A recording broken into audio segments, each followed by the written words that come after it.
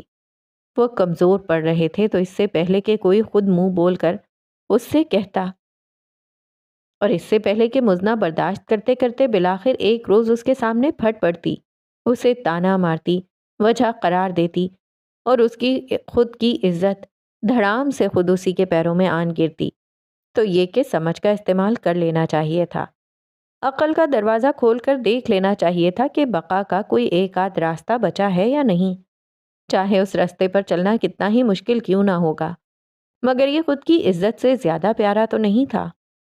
میاں بیوی میں ایک پردہ ہوتا ہے اور ضرور ہوتا ہے، اور وہ ہے عزت نفس۔ خولہ نے خود ہی اپنی عزت نفس کے پردے کو تار تار کر دیا تھا۔ بڑا مشکل کام تھا۔ محبت میں منہ چڑھے دریا پار کرنے آسان ہوتے ہیں، اور اگر بن محبت کے کوئی ایسا دریا پار کرنا پڑ جائے تو اترنا آسان ہرگز نہیں ہوتا، اور پاؤں ڈالنا سخت کام۔ اور اس نے یہ بھی کر لیا، کر دکھایا۔ میں تمہیں چھوڑ آتا ہوں خولہ۔ اس کی تیاری دیکھ کر احمد صاحب نے کہا تھا تو سارے اعتراضات کے باوجود وہ ایک بار پھر مزنہ کی محبت میں اس سے ہار رہے تھے۔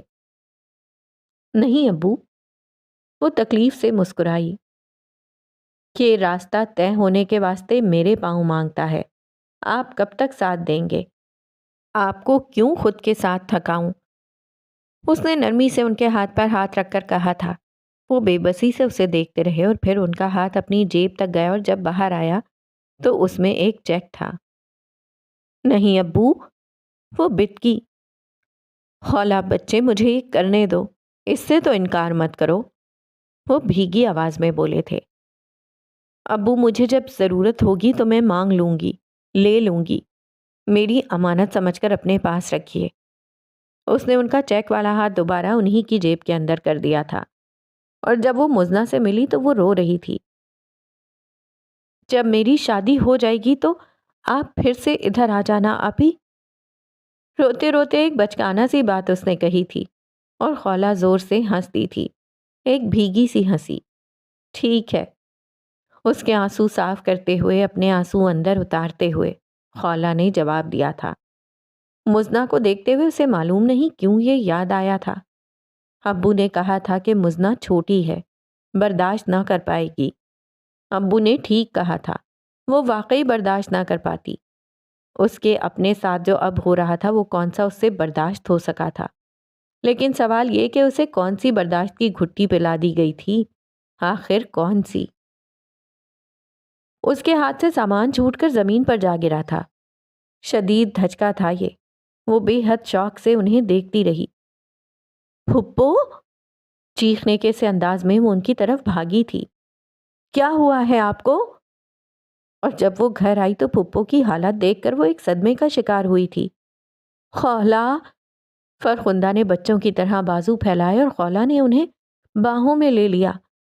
وہ زارو قطار رو رہی تھی۔ ان کی تو شکل ہی بدل چکی تھی، بے حد کمزور نظر آ رہی تھیں وہ۔ جہانگیر نے ذرا بھی پرواہ نہیں کی آپ کی؟ آپ دوائیں نہیں لیتی رہیں؟ وہ دکھ، حیرانی اور پریشانی سے روتے روتے پوچھ رہی تھی۔ دوائیں تنہائی اور غموں کا علاج نہیں کرتی بیٹا، روتے ہوئے فرخندہ نے جواب دیا تھا۔ خولہ یکدم لاجواب ہو گئی تھی۔ کتنی ہی دیر وہ منہ پر ہاتھ رکھ کے بیٹھی رہی، ان کو سنتی رہی۔ وہ کبھی ہچکیوں سے رونے لگتی، کبھی جہانگیر پر غصہ کرنے لگتی، کبھی خولہ کے آنے پر خوشی کا اظہار کرتی تو دوسرے ہی لمحے ناخوش بھی نظر آنے لگتی۔ بس کریں پھپھو، آخر یہ میرا گھر تھا، مجھے یہیں آنا تھا۔ وہ پھر سے تمہیں مجبور کرے گا خولہ، دیکھی جائے گی۔ ایک گہری سانس بھر کر اٹھتے ہوئے کمرے کے گرد دوپٹہ کستے ہوئے وہ بولی تھی، پھپھو تو پھپھو، گھر کی حالت بھی ناگفتہ دی۔ تم کیا کرنے لگی ہو؟ اسے یوں کھڑا ہوتے دیکھ کر فرخندہ اچنبھے سے بولیں۔ وہ نام کا مسکرائی، پھر ان کے قدموں کے پاس بیٹھ کر چہرہ اونچا کر کے پھپھو کی آنکھوں میں دیکھتے ہوئے بولی، گھر سنبھالنے لگی ہوں پھپھو۔ اپنے پاس موجود چابی سے وہ دروازہ کھول کر اندر آیا تھا اور آتے ہی صحن کو دیکھ کر ٹھٹکا تھا۔ معمول سے ہٹ کر کچھ تھا کیا؟ وہ سمجھ نہیں پایا۔ صفائی انسانوں والے طریقے سے کی گئی تھی۔ وہ ذرا سا الجھا، رکا اور پھر forget it والے انداز میں سر جھٹک کر اندر کی طرف بڑھ گیا تھا۔ گھر میں خاموشی کا راج تھا۔ اس نے چابیاں کارنس پر رکھی اور ایک نظر سارے گھر پر دوڑائی۔ یہاں بھی کچھ غیر معمولی تھا۔ کیا؟ وہ پھر سے سمجھ نہ آیا۔ وہ امی کو آواز دیتے دیتے رکا تھا۔ یکدم اسے خیال آیا تھا کہ عموماً وہ اس کے آنے تک جاگ رہی ہوتی تھیں۔ آج لگتا تھا کہ سو گئی ہیں اور یہ بھی خلاف معمول تھا۔ وہ آہستہ قدموں سے چلتا ہوا ان کے کمرے تک آیا۔ آہستگی سے دروازہ کھول کر دیکھا، وہ بے سدھ سو رہی تھیں۔ جہانگیر نے اسی نرمی کے ساتھ دروازہ بند کر دیا کہ جس نرمی سے کھولا تھا۔ ٹائی کی نوٹ ڈھیلی کرتے ہوئے وہ اپنے روم میں آیا۔ ٹائی اتار کر بیڈ پر پھینکی، خود بھی گرنے کے سے انداز میں بیڈ پر بیٹھا اور جوتے اتارنے لگا۔ جوتے اتار کر جب وہ انہیں شو ریک میں رکھنے لگا تو جیسے ایک اور بات گرفت میں آئی تھی۔ جوتوں کے جوڑے سارے ترتیب سے بالکل سیدھے بنا گرد کے رکھے ہوئے تھے، اور ایسا آج خالہ کے جانے کے بعد پہلی مرتبہ ہوا تھا۔ وہ اب کی بار چونکا۔ سیدھا ہو کر اس نے بے اختیار بیڈ کی طرف دیکھا۔ بیڈ شیٹ ملازمہ روزانہ ٹھیک کر کے ہی جاتی تھی، لیکن کوئی نہ کوئی کونا لٹک رہا ہوتا تھا، اور آج بنا سلوٹ کے ایک ترتیب سے مناسبت سے بیڈ شیٹ ٹھیک کی گئی تھی۔ کوئی کونا لٹک نہیں رہا تھا۔ اس نے فوراً بیڈ گراؤنڈ کی طرف دیکھا۔ وہاں بھی روزانہ کی طرح ڈسٹ موجود نہیں تھی۔ ویٹ اے منٹ، وہ بڑبڑایا اور آنکھیں سکیڑ کر کچھ سوچنے لگا۔ ایک خیال سا ذہن میں چکر کھانے لگا تھا۔ وہ چند لمحے تذبذب کا شکار ہو کر اپنے خیال کو خوش فہمی کا نام دیتا رہا، اور پھر چیک کرنے کے واسطے، خیال پر یقین کا ٹھپا لگانے کے واسطے وہ کچن کی طرف گیا۔ ہاں، اور کچن کو دیکھ کر بے ساختہ خوشی سے اس کے منہ سے نکلا تھا، تو آپ آ ہی گئیں۔ دونوں ہاتھ پینٹ کی جیبوں میں ڈال کر وہ مسرت سے بولا تھا۔ ایک سرشار کر کے رکھ دینے والی خوشی نے پورے جسم میں تیز رفتاری سے چکر کھایا تھا۔ لیکن آپ ہیں کہاں؟ دوسری بات یہی ذہن میں آئی تھی۔ ذہن میں نہیں تھی، یہاں بھی کہیں نہیں تھی، تو پھر؟ اور بے ساختہ اس نے وال کلاک دیکھا، تو پھر وہ چھت پر ہی تھی۔ اس ٹائم وہ چھت پر واک کیا کرتی تھی۔ جہانگیر مسکراتے ہوئے سیڑھیوں کی طرف بڑھا تھا۔ وہ جانتی تھی وہ گھر آ چکا ہے، اور وہ یہ بھی جانتی تھی کہ تھوڑی ہی دیر کے بعد وہ اس کی موجودگی سے بے خبر بھی نہیں رہے گا۔ دونوں ہاتھ گرل پر سختی سے جمائے وہ ایک بے چارگی سی کیفیت میں کھڑی تھی۔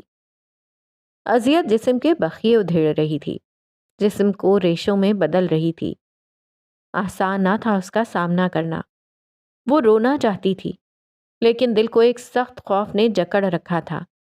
وہ اب کیا کرے گا اس کے ساتھ؟ تانے، زہریلی باتیں، بے عزتی۔ وہ اس پر ہنسے گا، اس طرح کے مر جانے کو جی چاہے گا۔ وہ عزت کا ایک احساس بھی اس کے پاس نہ رہنے دے گا۔ کوئی ایک ایسی بات بھی نہیں کہ جس سے اس کا جھک جانے والا سر کبھی اٹھ سکے گا۔ اور پھر یکدم اس کا دل دھک کر کے رہ گیا تھا۔ جسم پر ایک کپ کپی سی دوڑی تھی۔ اس کی پشت پر موجود سیڑھیوں پر قدموں کی چاپ ابھر رہی تھی، اور وہ چاپ لمحہ بلمحہ واضح سے واضح تر ہوتی جا رہی تھی، ساتھ بساتھ، قریب سے قریب تر۔ اور اس نے آنکھیں بند کر کے سانس روک لی۔ کتنے اور کڑوے جملے، کتنی اور تکلیف، کتنا زہر، کتنی اذیت، کتنی اور بے عزتی۔ جیسے جیسے قدموں کی چاپ ابھر رہی تھی ویسے ویسے اس کے ہاتھوں کی گرفت کستی جا رہی تھی، اور پھر چاپ قریب ترین واضح ترین ہو کر عین اس کی پشت پر ساکت ہو گئی تھی، اس قدر قریب کہ وہ اپنی پشت پہ کسی دوسرے وجود کی حدت محسوس کر سکتی تھی۔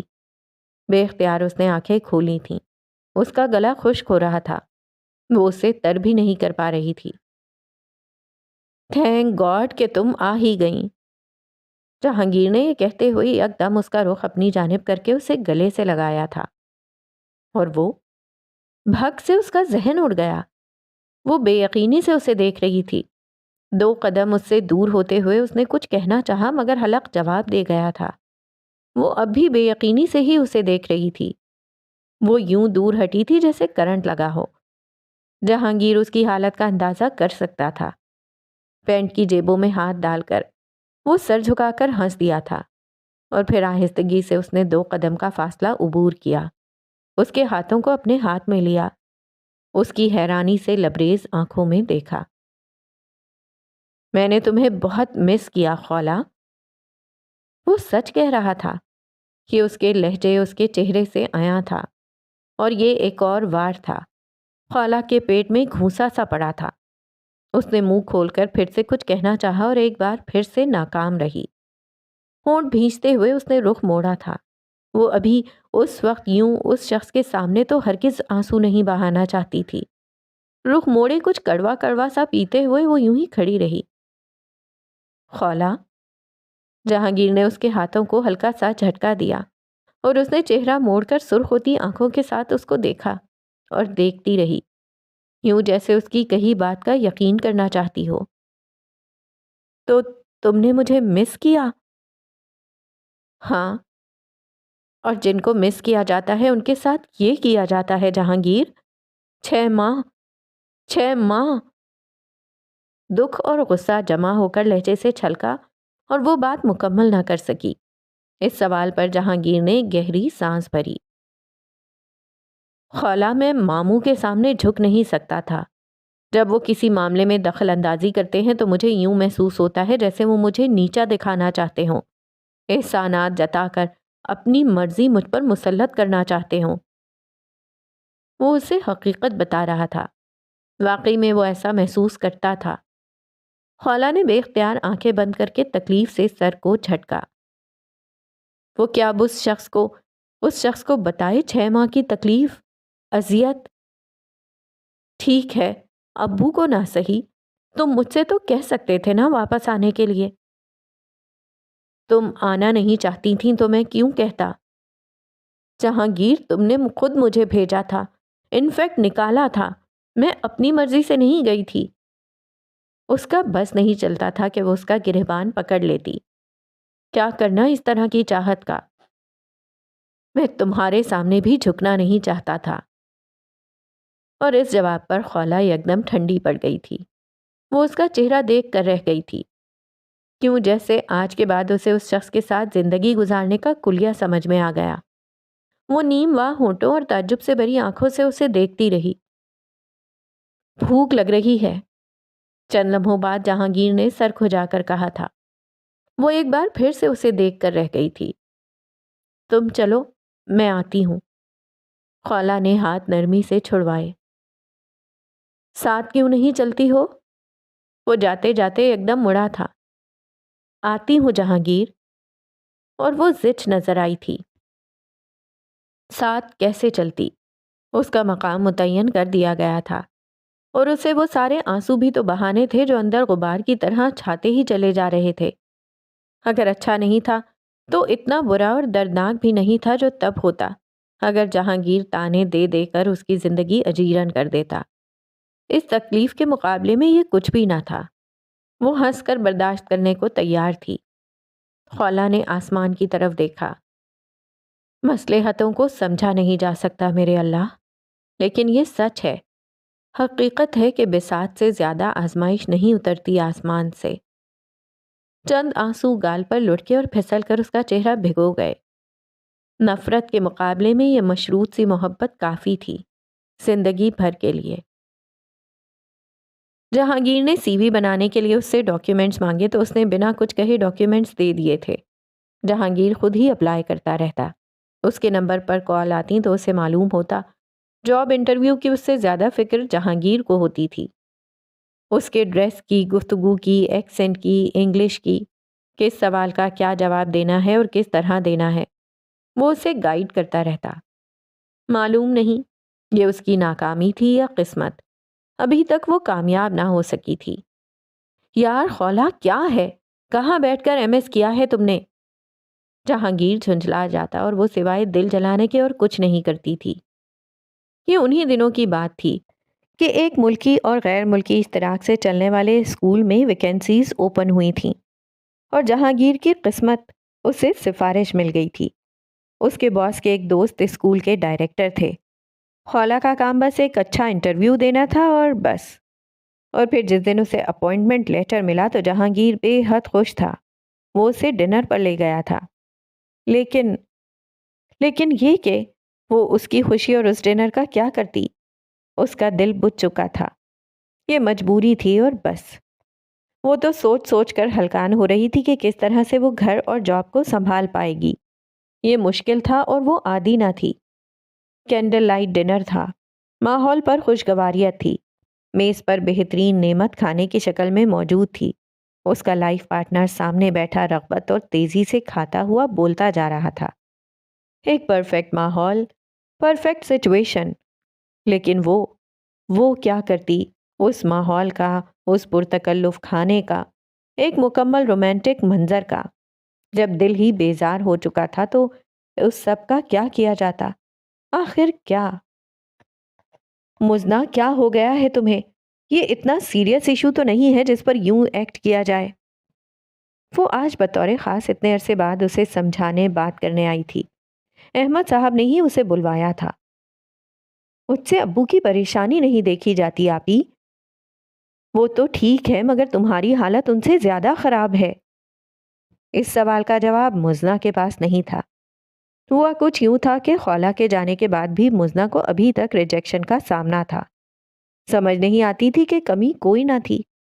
خوبصورت وہ خولا سے زیادہ تھی، پڑھی لکھی تھی، خاندانی نجابت بھی تھی، پھر بھی اسے ریجیکشن کا سامنا تھا۔ کوئی کہہ جاتا لڑکی پڑھی لکھی مگر کم عمر چاہیے۔ بندہ خدا، جو لڑکی پوسٹ گریجویٹ تک جائے گی وہ منہ میں چوسنی تو نہیں لے کر جائے گی۔ کوئی اس کے بے حد مناسب قد کو چھوٹا کہہ کر ریجیکٹ کر جاتا۔ غرض کے کسی شہزادے کی ماں کے معیار پر وہ ابھی تک پوری نہیں اتری تھی۔ اور کبھی یہ ہوتا کہ احمد صاحب کو ہی پروپوزل سمجھ میں نہیں آتا۔ سو اب یہ بات پریشان کن ہو چلی تھی۔ احمد صاحب تو جو پریشان تھے سو تھے۔ مزنا کی حالت کو بجا طور پر ڈپریشن کا نام دیا جا سکتا تھا۔ شادی ایک مسئلہ ہے مزنا، لیکن اتنا بڑا بھی نہیں کہ اس کے لیے یہ حالت بنائی جائے۔ ایک وقت مقرر ہے اور جب وہ مقرر وقت کو کن کا حکم ملے گا تو اس ساتھ سے ایک گھڑی کم نہ ایک گھڑی زیادہ وہ اسی مقررہ وقت پر ہو کر رہے گا۔ کوشش تو کر رہے ہیں تو اب اللہ پر توکل کرنا چاہیے نا۔ یقین رکھو اللہ بہت اچھا کرے گا تمہارے لیے۔ مزنا کے دونوں ہاتھ اپنے ہاتھ میں لیے وہ بے حد پیار اور نرمی سے اسے سمجھا رہی تھی، اور مزنا کا جواب آنسو تھے۔ خولا نے ایک گہری سانس کھینچ کر اپنے ہاتھ ہٹائے تھے۔ وہ اب سسکیوں سے رو رہی تھی۔ آئی ایم سوری آپی، میں نے آپ کو ہرٹ کیا تھا نا۔ گو کہ میں نے آپ کو یہاں سے چلے جانے کو نہیں کہا تھا، لیکن میں نے رکنے پر بھی مجبور نہیں کیا۔ سو میرے ساتھ تو یہ ہونا ہی تھا۔ کیا بکواس ہے مزنا، کیسی فضول سی سوچ ہے۔ میرا یہاں سے جانا اسی طرح سے ہی لکھا تھا۔ وہ بات تو محض ایک بہانہ تھی۔ تم نے ایسا کیسے سوچ لیا؟ اس نے خفا ہوتے ہوئے فوراً کہا تھا۔ پھر بھی آپی، شٹ اپ مزنا۔ اور مزنا بے اختیار ہونٹ کاٹتے ہوئے خاموش ہوئی تھی۔ وہ چند لمحے اس کا رویا رویا چہرہ دیکھتی رہی۔ چلو اٹھو، اور پھر ایک دم کھڑے ہو کر اس کا ہاتھ کھینچا۔ کیا؟ وہ حیران ہوئی۔ اٹھو، کہیں باہر چلتے ہیں۔ میرا موڈ، تھپڑ ماروں گی اب اگر انکار کیا تو۔ وہ اب کے گھٹنوں پر ہاتھ رکھ کر جھکتے ہوئے چہرہ اس کے چہرے کے برابر لا کر بولی تھی۔ لبوں پر ہلکی سی مسکراہٹ تھی۔ پیزا، شاورما، آئس کریم یا پیزا؟ مزدہ نے بے اختیار کہا تھا اور کہہ کے ایک دم کھسیا بھی گئی۔ خولہ دل کھول کر ہنسی تھی۔ پیزا مزدہ کی شدید ترین کمزوری تھا۔ مسز جہانگیر، آپ ذرا میرے آفس آئیں، سخت لہجے میں کہہ کر مس مفتی وہاں سے چلی گئی تھیں۔ وہ تو کہہ کر چلی گئی لیکن خولہ کی سانس خشک کر گئی تھیں۔ وہ چند لمحے اسی حالت میں بیٹھی رہی۔ سٹاف روم میں اور بھی ٹیچرز موجود تھیں جو کہ اس کی بدلی رنگت والے چہرے کو دیکھ رہی تھیں۔ یہ کوئی پہلی مرتبہ اس کے ساتھ ہونے نہیں جا رہا تھا، بلکہ یہ معمول کا حصہ تھا۔ دن میں ایک مرتبہ تو لازمی ہی اسے پرنسپل کے آفس میں حاضری دینی پڑتی تھی، اور ایسا ان غلطیوں کی وجہ سے تھا جو آئے روز اس سے معلوم نہیں کیسے بنا اسے بتائے، بنا کوئی خبر دیے ہی سرزد ہو جایا کرتی تھیں۔ کبھی کسی بچے کی ڈائری گم کر دی، کبھی کسی کی نوٹ بک ان چیکڈ رہ گئی، کبھی کاپی چیکنگ میں غفلت، کبھی کلاس روم مینجمنٹ کے مسائل اور کبھی ٹائم مینجمنٹ کے۔ گو کہ اس قسم کے مسائل سے ہر اس شخص کو دوچار ہونا پڑتا ہے جو کہ پہلی مرتبہ اسکول ٹیچنگ کر رہا ہو۔ مگر خولہ کا مسئلہ یہ تھا کہ 1 ماہ گزر جانے کے باوجود وہ ابھی تک اپنی غلطیوں پر قابو نہ پا سکی تھی، اور اسی چیز کی بنا پر وہ مس مفتی کی گڈ بکس میں نہ تھی۔ مس مفتی ایسی منتظم اعلیٰ تھیں جن کو محض اچھے کام اور ڈیووشن ہی سے متاثر کیا جا سکتا تھا۔ ایک تو خولہ کی سفارشی اپوائنٹمنٹ اور اوپر سے اس کی پرفارمنس، یہ سب کافی تھا اسے مس مفتی کی نظروں میں گرانے کے لیے، اور ابھی ایک عدد کڑوا تلخ جام ڈانٹ کی شکل میں اسے پینا تھا۔ وہ مرے مرے قدموں سے ان کے آفس تک گئی تھی۔ اس کی اجازت لینے پر مس مفتی نے اسے ایک نظر دیکھا، اور جس نظر سے دیکھا تھا وہ اس کی ٹانگوں کو بے ہمت کر دینے کے لیے کافی تھا۔ قریب پہنچنے پر انہوں نے اسے بیٹھنے کا اشارہ کیا، اور اس کے بیٹھتے ہی انہوں نے ایک بچے کی ڈائری ٹیبل کی سطح پر سلائیڈ کرتے ہوئے اس کے آگے کی تھی۔ اس نے ناسمجھی سے ڈائری کو دیکھا اور پھر پرنسپل کو، اور مس مفتی کی نظروں نے اسے مجبور کیا کہ وہ دوبارہ ڈائری کی طرف دیکھے۔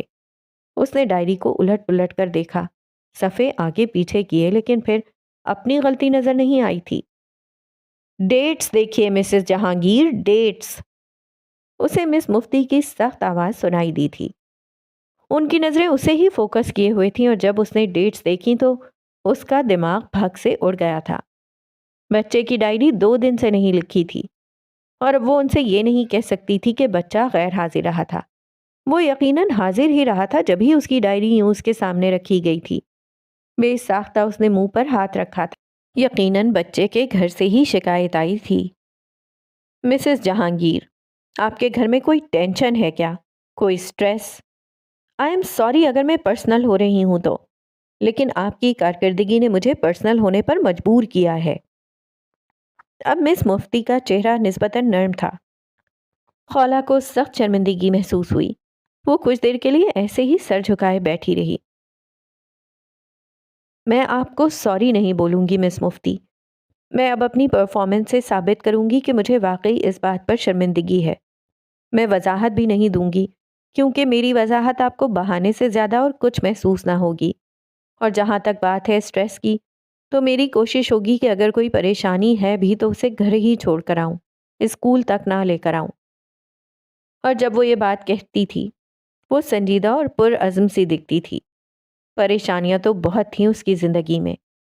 مس مفتی چند لمحے اسے دیکھتی رہیں، یوں جیسے جانچنے کی کوشش کر رہی ہوں۔ لیٹس سی، ایک گہری سانس بھر کر انہوں نے کہا تھا۔ یہ کیا ہے؟ جہانگیر نے سالن کے ڈونگے سے چمچ بھر کر ذرا سا اونچا کیا اور پھر چمچ سے شوربہ ڈونگے میں گراتے ہوئے پوچھا تھا۔ خولہ کھانے کی میز پر چپاتیاں رکھ رہی تھی۔ اس نے جہانگیر کو ایک نظر دیکھا اور پھر بڑے سکون سے جواب دیا، سالن۔ سالن؟ یہ تو سالن جیسی کوئی چیز محسوس ہو رہی ہے۔ اس نے دوبارہ سے چمچ اٹھا کر شوربہ گراتے ہوئے کہا۔ شوربہ بے حد پتلا تھا۔ تو پھر آج یہی سالن نما چیز کھانی پڑے گی۔ کرسی گھسیٹ کر بیٹھتے ہوئے وہ بولی تھی۔ سکون میں اب بھی فرق نہیں آیا تھا۔ کہاں گئے وہ چائنیز، اٹالین اور اعلیٰ دیسی کھانے؟ وہ طنز کر رہا تھا۔ اگر ایسے کھانے کھانے کا شوق ہو رہا ہے تو کوک رکھ لیں۔ خولہ کا لہجہ ہی طنزیہ تھا۔ فرخندہ خاموشی سے ان دونوں کی گفتگو سن رہی تھیں۔ کیوں؟ تمہارے ہاتھ کے ذائقے کو کیا ہوا؟ وہ اب تلخ ہوا تھا۔ خالہ نے ہونٹ بھینچ کر اس بات پر اسے دیکھا۔ وہ ہاتھ کا سارا ذائقہ بورڈ مارکر کی سیاہی پی گئی جہانگیر۔ وہ تکلیف اور غصے سے بولی تھی اور بول کر رکی نہیں، اٹھ کر کھانا کھائے بنا ہی چلی گئی۔ جہانگیر نے پہلے تو حیرت سے اس کے جواب کو سنا اور پھر حیرت ہی سے اس کی حرکت کو دیکھا تھا۔ کچھ زیادہ ہی زبان نہیں چلنے لگی اس کی؟ وہ ناگواری سے بڑبڑایا تھا۔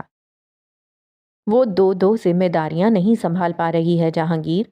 جاب کے لیے تم نے اسے مجبور کیا، اب اس بات پر سمجھوتا کرو نا تم۔ فرخندہ نے نرمی سے اسے سمجھایا تھا۔ کرنے والے کر لیتے ہیں امی، یہی سست ہے۔ ماموں نے بھی بیٹیوں کو بس عیش کرنا ہی سکھایا ہے۔ اس کے اس قسم کے جواب پر فرخندہ چپ ہو کر رہ گئی تھیں۔ کچھ کہا یا سمجھایا اسے جاتا ہے جو سمجھنے پر تیار ہو، اسے نہیں جو ہر معاملے کو محض اپنی ہی نظر سے دیکھنے کا عادی ہو۔ گاڑی سبک رفتاری سے بل کھاتی سڑکوں پر چل رہی تھی۔ گاڑی کے باہر منظر بھاگتے تھے، دوڑتے تھے، زندگی چلتی تھی، اور اندر اندر یوں محسوس ہوتا تھا جیسے زندگی رک سی گئی ہو، ٹھہر سی گئی ہو۔ خالہ اور احمد صاحب مزنہ کے لیے ایک پروپوزل دیکھنے گئے تھے۔ وہ لوگ مزنہ کو پسند کر چکے تھے اور احمد صاحب بے حد پر امید ہو کر ان کے ہاں گئے تھے، لیکن جتنے وہ پر امید تھے اتنے ہی مایوس ہو کر لوٹے تھے۔ وہ لڑکا نہیں مرد تھا، اور گھر جا کر انہیں معلوم ہوا تھا کہ وہ ایک شادی بھگتا چکا تھا۔ ابو، خالہ نے نرمی سے پکارا۔ ڈرائیو کرتے ہوئے احمد صاحب نے ایک سانس بھر کر اسے دیکھا۔ سب ٹھیک ہو جائے گا ابو، اس نے اب کے ان کے ہاتھ پر اپنا ہاتھ رکھ کر تسلی دی تھی۔ معلوم نہیں خالہ یہ سب ٹھیک ہونے کا وقت کب آئے گا؟ کیا تب کہ جب میں نہ رہوں گا؟ ابو اب ایسی بات تو نہ کریں پلیز۔ خالہ کے دل پر ہاتھ پڑا تھا۔ کیا کروں خالہ، مزنہ کے لیے میں تمہاری جیسی غلطی دہرانا نہیں چاہتا۔ وہ اتنی حوصلہ مند نہیں ہے۔ میں نہیں سننا چاہتا اس کے منہ سے کہ یہ ابو نے میرے ساتھ کیا، اور جتنا میں اس کے لیے اچھا کرنا چاہتا ہوں اتنا ہی اسے برداشت کرنا پڑ رہا ہے، گو کہ وہ یہ سب نہیں سہ سکتی۔ وہ اپنے دھیان میں مگن اپنی ہی پریشانی میں بولے جا رہے تھے، یہ دیکھے بنا کہ ان کی بات پر کس طرح سے خالہ کی رنگت بدلی تھی، کس طرح دل کو پہنچنے والی تکلیف اس کے چہرے پر عیاں ہو کر رہ گئی تھی۔ وہ چند لمحے باپ کا بوڑھا پریشان چہرہ دیکھتی رہی اور پھر سیٹ کی پشت سے ٹیک لگا کر وہ شیشے سے باہر دیکھنے لگی کہ جہاں زندگی دوڑتی تھی، اور اس بھاگتی دوڑتی زندگی کو دیکھ کر وہ سوچتی تھی۔ وہ ابو سے ایک سوال پوچھنا چاہتی تھی کہ اسے کون سی برداشت کی گھٹی پلائی گئی تھی، بھلا بتائیں تو صحیح۔ لیکن یہ سوال خاموشی کی زبان میں پوچھا جانے والا وہ سوال تھا کہ جسے کبھی آواز نصیب نہیں ہونا تھی۔ قسمت ان لوگوں کے ہاتھ میں ہوتی ہے جو قسمت سے لڑنا، اس کے مخالف چلنا جانتے ہیں، ان کے لیے نہیں جو اس کے آگے سر جھکا دیتے ہیں۔ مدد تو ان کی خدا بھی نہیں کرتا جنہیں خود اپنی مدد کا خیال ہی نہ ہو۔ وہ اس دن ہونے والا پہلا جھگڑا تو ضرور تھا، لیکن آخری ہرگز بھی نہیں۔ آئے روز کے جھگڑے اب روز کا معمول تھا۔ مینیجنگ اسکلز ہر کسی میں نہیں ہوتی، اور اگر ہوتی بھی ہیں تو وہ اتنی شارپ نہیں ہوتی کہ وہ دو چیزوں کو ایک ہی وقت میں سنبھال سکے۔ خالہ کے ساتھ بھی یہی مسئلہ تھا۔ دونوں ذمہ داریاں جیسے اوور لیپ کر رہی تھیں۔ وہ جاب اور گھر کو سنبھال نہیں پا رہی تھی، سو دونوں کام ہی خراب چل رہے تھے۔ خالہ بنیادی طور پر گھرستن تھی۔ وہ ان عورتوں میں سے تھی جنہیں گھر کا کچن سب سے پیارا ہوتا ہے، جو ایک وقت میں کئی کھانے بنانے کو ہی اپنی خاصیت گردانتی ہیں۔ اس کی ٹائپ وہ نہیں کہ جیسی جہانگیر چاہتا تھا۔ مانا کہ شوہر کے حقوق بہت سے ہیں، لیکن کسی کی ذات کو، اس کے تشخص کو اپنے ہاتھ میں لینا یہ یقیناً اس کا حق نہیں ہے۔ تو جب آپ کسی کو اس حد تک مجبور کر دیں کہ اپنی ہی ذات، اپنی ہی فطرت کے خلاف الٹ چلنا شروع کر دے، تو پھر یہ تو ہونا ہی تھا۔ جھگڑا دراصل اختلاف رائے یا پھر مزاحمت کا نتیجہ ہوتا ہے۔ خالہ ہر وقت ٹینس رہنے لگی تھی، اور اسی ٹینشن نے اسے وہ ہمت دی تھی کہ وہ بات بے بات جہانگیر کے سامنے پھٹ پڑتی تھی۔ اسکول، گھر، مزنہ کا مسئلہ، ذاتی مسائل، اور اگر اس سے توجہ ہٹتی تو جہانگیر کوئی نہ کوئی ایشو کھڑا کر دیتا تھا۔ اسے بیوی سے جاب بھی کروانی تھی اور گھر میں ہر چیز پرفیکٹ بھی چاہیے تھی۔ خود وہ جب گھر آتا تو نکڑ والی دکان سے ایک پاؤ دہی لانا بھی عذاب لگتا تھا۔ اور خولا، اس میں کیا جنات جیسی طاقت تھی؟ وہ انسان تھی اور پھر ایک عورت۔ وہ گھر بھی سنبھالے، جاب بھی کرے، ساری پریشانیاں بھی برداشت کرے، اور آخر میں منہ پر ایک مسکراہٹ سجا کر اچھی مزیدار بھاپ اڑاتی خوشبو والی چائے بھی پیش کرے۔ تو خالہ کو ایک نہ ایک دن جہانگیر کی باتوں سے تنگ آنا ہی تھا، اور جس دن وہ تنگ آئی وہ دن وہ تاریخ آ چکی تھی۔ جھگڑے کی ابتدا ہو چکی تھی اور یہ ایک تواتر کے ساتھ مسلسل ہونے لگا تھا، لیکن خالہ یہ جانتی تھی کہ زندگی میں مشکلات بس یہیں تک نہیں تھیں۔ اسے کیا معلوم کہ زندگی نے تو ابھی اس کی ناک کی لکیریں نکلوا کر دم لینا تھا۔ زندگی نے اس کے لیے یوں بن جانا تھا کہ جیسے سیدھی راہ پر آگے جانے کے واسطے الٹی چال سے چلنا ہو۔ وہ اسکول سے بچوں کی فائلز کا ڈھیر اٹھا کر لائی تھی جسے اسے چیک کرنا تھا۔ اسی فکر میں اس نے شام کا کھانا بھی ڈھنگ سے نہیں کھایا تھا۔ جلدی سے برتن سمیٹے، میز صاف کی اور چائے بھی نہ بنائی تھی، اور ان فائلز کو لے کر بیٹھ گئی تھی۔ فرخندہ نماز کے لیے اٹھ گئی اور جہانگیر ٹی وی لاؤنج میں تھا۔ جب وہ قریب 11 بجے کمرے میں آیا تو وہ ابھی تک فائلز میں ہی غرق تھی۔ اس نے ایک نظر خولہ پر ڈالی اور پھر وارڈروب کی طرف بڑھ گیا۔ وہ دیکھنا چاہتا تھا کہ خولہ نے صبح کے لیے کون سے کپڑے استری کیے تھے، اور جب اس نے الماری کھولی تو اس کا ذہن بھگ سے اڑ گیا۔ وہاں ایک بھی لباس استری کیا ہوا نہیں تھا، اور جس زور سے اس نے پٹ بند کیے تھے اس سے کہیں اونچی آواز میں وہ غرایا تھا، "What the hell is this?" خولہ بری طرح سے ڈری اور قلم اور فائل اس کے ہاتھ سے چھوٹ کر نیچے جا گرے، صفحات بکھر گئے۔ "کیا ہوا ہے؟" وہ حیرت سے پوچھ رہی تھی۔ "کیا آپ مجھے بتائیں گی کہ صبح کے لیے کون سا لباس شاہی پریس کر کے رکھا ہے آپ نے؟ غصے میں وہ اتنا تمیزدار ہو جایا کرتا تھا کہ اس کی یہی تمیز الٹے ہاتھ کا جھاپڑ مارتی تھی۔ "او نو!" خولہ نے آنکھیں میچ کر بے آواز کہا، اور پھر اسے دیکھا۔ دیکھا کیا؟ بس یہ اندازہ لگاتی رہی کہ فیول کتنا ہے اور وہ مزید کتنا بھڑک سکتا ہے۔ "میں کر دوں گی ابھی جہانگیر." اور پھر اپنی تئیں نرمی سے ہی کہا۔ وہ الگ بات کے نرمی کے بجائے بیزاری زیادہ ٹپکتی تھی لہجے سے۔ "ہاں کر دو گی۔ رات گئے تک تم یہ فضول فائلز چیک کرتی رہو گی، پھر نیند کا غلبہ اتنا شدید ہوگا کہ تم یہ کام صبح پر ڈال دو گی، اور جب صبح ہوگی تو دوسرے کام تمہیں مجبور کر دیں گے کہ الٹی سیدھی استری پھیر کر کپڑے میرے منہ پر مار دو." اس نے بہت اچھا تبصرہ پیش کیا تھا۔ "تو اور کیا کروں میں جہانگیر؟ میں تھکنے لگی ہوں۔ مجھ سے نہیں ہوتا یہ۔ ابھی تو بچے نہیں ہیں، کل کو فیملی ہوگی تو..." "ہو بچے!" اس نے اتنے درست انداز میں بات کاٹی تھی کہ وہ ہکا بکا ہو کر اسے دیکھنے لگی تھی۔ کیا مطلب تھا آخر اس بات کا؟ تو کیا فیملی نہیں ہوگی؟ ظاہر ہے ایک نہ ایک دن تو... کان کھول کر میری بات سن لو خولہ۔ جہانگیر کا بس نہیں چلتا تھا، ورنہ حقیقت میں وہ اس کے کان کھول کر ہی اسے یہ بات سناتا۔ "جب تک میرے پاس اسٹیٹس، گھر، گاڑی اور اتنے پیسے نہیں آ جاتے کہ میں اپنے بچوں کو اعلیٰ سے اعلیٰ معیار زندگی دے سکوں، تب تک میں فیملی پلان نہیں کروں گا۔ اور آج کے بعد خبردار، جو میں نے یہ بکواس سنی تمہارے منہ سے، پہلے ہی مینج نہیں ہو رہا، اوپر سے اور اضافہ کر لو۔ ہوں۔" بات کہہ کر اس نے دیکھا نہیں کہ سننے والے پر اثر کیا ہوا تھا۔ منہ تک چادر تان کر وہ کھولتے ہوئے انداز میں سونے کے لیے لیٹ گیا تھا۔ "لائٹ آف کر دو۔" ایک اور نیا حکم جاری ہوا تھا۔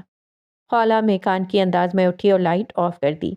اس کے بعد وہ وہاں رکی بھی نہیں تھی۔ وہ کمرے سے باہر نکلی، پھر داخلی دروازہ کھول کر لاؤنج سے بھی باہر صحن میں نکل گئی تھی۔ وہ سیڑھیوں پر گرنے کے سے انداز میں آ بیٹھی تھی۔ چند لمحوں تک وہ بالکل خالی ذہن کے ساتھ بیٹھی رہی، اور پھر اس نے مڑ کر اندر کی سمت دیکھا تھا، یوں جیسے یقین کرنا چاہا ہو کہ وہ سب اس سے ہی کہا گیا تھا۔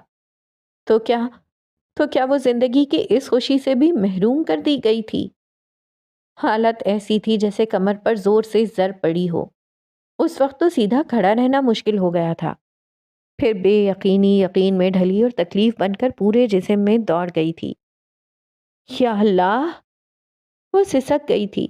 اس نے بے ساختہ آسمان کو دیکھا۔ نہیں، یہ برداشت سے زیادہ ہے۔ وہ اپنی مناجات آنسوؤں کی سیاہی سے لکھ کر درج کروانے لگی تھی۔ فَهُوَ السَّمِيعُ الْبَصِيرُ۔ اور ہاں، وہ بے شک وہ سننے والا، دیکھنے والا ہے۔ وہ ساری رات اس نے کیسے گزاری؟ کیوں جیسے پیروں کے نیچے سے زمین یکدم ایک جلتا توا بن گئی تھی۔ تکلیف اس قدر زور آور تھی کہ وہ پوری طرح سے تڑپ بھی نہ سکی اور وہیں مر گئی۔ ہاں، خولا احمد، جسے اب تک کوئی چیز ڈھا نہ سکی تھی، مار نہ سکی تھی، وہ اس رات مر گئی۔ مر ہی تو گئی تھی، بس جی لیا اس نے زندگی کو، جتنا جینا تھا گزار لی۔ اور کیا ہونا رہ گیا تھا اس کے ساتھ اب باقی ہی کیا تھا؟ خوشی کہاں تھی اس کے لیے؟ کہیں بھی نہیں۔ اس نے سمجھ لیا، جان لیا اور پھر مان بھی لیا۔ اس بھری دنیا میں، وسیع کائنات میں، بہت سے انسان یوں ہی پیدا ہوتے ہیں اور ایسے ہی مر جاتے ہیں، بنا یہ جانے، بنا چکھے، بنا ٹیسٹ کیے کہ خوشی کیا ہوتی ہے، کہاں سے ملتی ہے، کب ملتی ہے، اور جب ملتی ہے تو کیا ہوتا ہے، کیسا لگتا ہے، کیسا محسوس ہوتا ہے۔ تو اس بھری دنیا میں بہت سے انسان ایسے ہی پیدا ہوتے ہیں اور ایسے ہی مر جاتے ہیں، تو ایک وہ بھی صحیح، خولا بھی صحیح، کیا فرق پڑتا ہے؟ زندگی سے خوشی چھیننی پڑتی ہے، اور چھیننے کے لیے ہمت چاہیے، حالات کے خلاف لڑنے کا حوصلہ چاہیے۔ مشکلوں کے آگے سر جھکا دینے والوں کو کچھ نہیں ملتا۔ دریا پار وہی اترتے، ساحلوں کی ریت پر قدموں کے نشان وہی ثبت کرتے ہیں جن کے بازو جانفشانی سے پانی کا سینہ چیرتے ہیں، اور یہ یوں ہی تو نہیں ہو جاتا نا۔ مر مر کر جی اٹھنا ہی زندگی ہے، اپنی ہی خاک سے رنگوں والا پرندہ بن کر زندہ ہونا ہی زندگی ہے، اپنے ٹوٹے ہوئے پروں کو قابل پرواز بنانا ہی زندگی ہے، کہ دانہ دانہ مل کر ہی کھیت بنتا ہے۔ اور خوشی کس کا نصیب ٹھہرتی ہے؟ اس انسان کی آنکھوں کا جس نے دانہ دانہ بونے کی مشقت اٹھائی۔ وہ اس رات کی صبح اسکول نہیں جا سکی تھی۔ اپنی سیڑھیوں پر بیٹھے بیٹھے اس نے فجر کی اذان سنی تھی، اور وہ محض اذان نہیں تھی، وہ ایک دروازہ تھا، راستہ تھا، امید کی کرن تھی، حوصلے کا پہلا مطلب اور سہارے کا دوسرا نام تھا۔ وہ روشنی تھی۔ اس کے بازوؤں میں حالات کے خلاف لڑنے کی طاقت نہ تھی، قوت نہ تھی، لیکن اس کے اٹھتے ہاتھوں میں اتنا دم ضرور تھا کہ پکار، دعا کی صورت آسمان کے مالک تک جا پہنچتی۔ دعا انسان کی سب سے بڑی طاقت، سب سے بڑا سہارا، جو کہ گرنے نہیں دیتی، جینے پر مجبور رکھتی ہے۔ وہ اٹھی، نماز پڑھی، اور جب دعا مانگنے لگی تو لفظ سارے جیسے بھگ سے اڑ گئے۔ وہاں اب صرف آنسو تھے، شفاف، بے ریا موتیوں کی صورت، لڑھکتے پھسلتے اور اس کے گالوں کو بھگوتے ہوئے آنسو۔ وَهُوَ السَّمِيعُ الْبَصِيرُ۔